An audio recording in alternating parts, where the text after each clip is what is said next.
I'm Jonathan Adelstein. I'm the CEO of the Wireless Infrastructure Association, formerly PCIA. Glad you mentioned infrastructure because we represent the companies like AT&T and the infrastructure companies that build the guts of the networks that enable, as you pointed out, the entire Internet of Things and the smart city. So we are extremely committed to this. We not only advocate in front of state, local, and federal government on behalf of industry to streamline the siting of all this infrastructure that's necessary.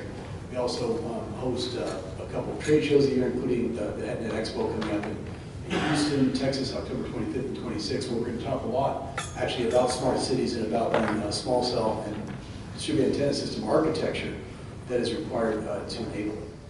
Well, you know, it's kind of interesting to hear this about the investment in the municipalities. They recognize the critical nature of infrastructure. We heard about it here. And yet we run into roadblocks in cities across the country that aren't maybe so on the cutting edge in trying to implement and deploy these networks. $35 billion a year is being invested by our members like AT&T and others. More than any other industry in the United States, more than oil and gas, is being dumped in by our members into infrastructure to enable a smart city. And yet, you know, to think that municipalities can compete with that in a time when they are constrained, what you would expect would be they'd be welcoming in infrastructure. Please come in. And you people, I see somebody shaking their head. You're the smart ones who want that to happen, but I bet within your cities you know the people that don't. And you know the ones that we run up against who have a full-time job trying to deploy these networks and helping our companies like AT&T get in there is because people throw up roadblocks to the rights of way. They throw up roadblocks to the antenna. The fiber might be okay, but all of a sudden you put an antenna up there and it's a whole other world, and I don't know why.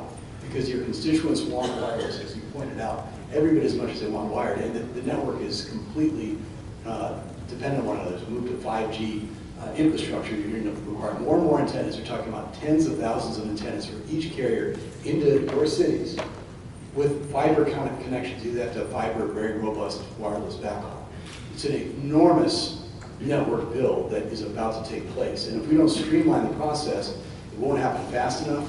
And all of these wonderful applications we're going to talk about today won't be possible. It is the basis of all of this is this investment in infrastructure. We can talk about the fact that smart cities require smart regulation.